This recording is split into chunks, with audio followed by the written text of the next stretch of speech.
Hey. Ano tayo gamit? What? Ano man taon ning wire nga? Ano man ning wire? Kanta mi duduk yan. Hey. Mukanta mo niyang anong naginani man eh. Nawara ang bata. Makuha niya ng bata, oy. Nya saan tani? Kaniyo, gamitan niyo. Saan ni? Kana.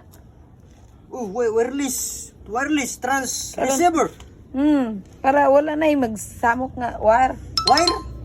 Wireless. Tantao tani. Sibuk sabi. Sibuk.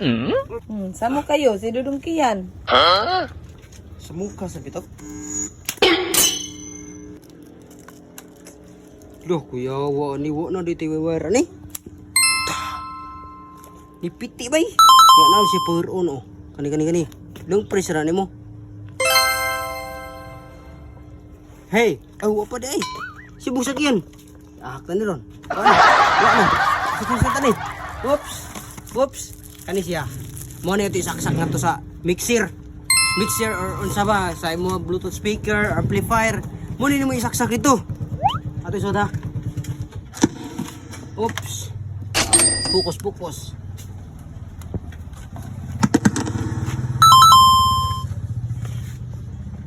Una. Hey. Wow. Suga uy. Hey, sound check. Loh. Ari ko trebi. Hey. Anindot abay. Hey. Duha ni siya kabuko. O malubat ning usa. Gamiton ni mo usa. Ato yung tangon we. Ato sa iyo. Uy. Pa. Imo ra man ipulis imong wire nga dahan ni. Yung usa imo sa ni paslak. Okay. Oops, ato yun. Hey. Automatic. Grabe. Hey.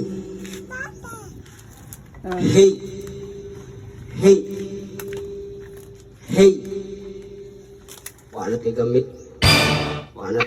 Oh. Wireless.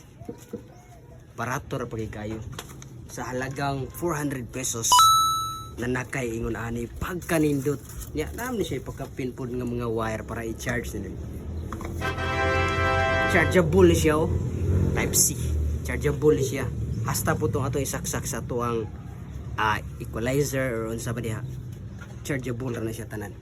Basta pa imong hiulat. Pag-order na kay barato pa kayo. Nag-sale sila karon. Order na ka nag-sale. Di ba rin yan? Papa.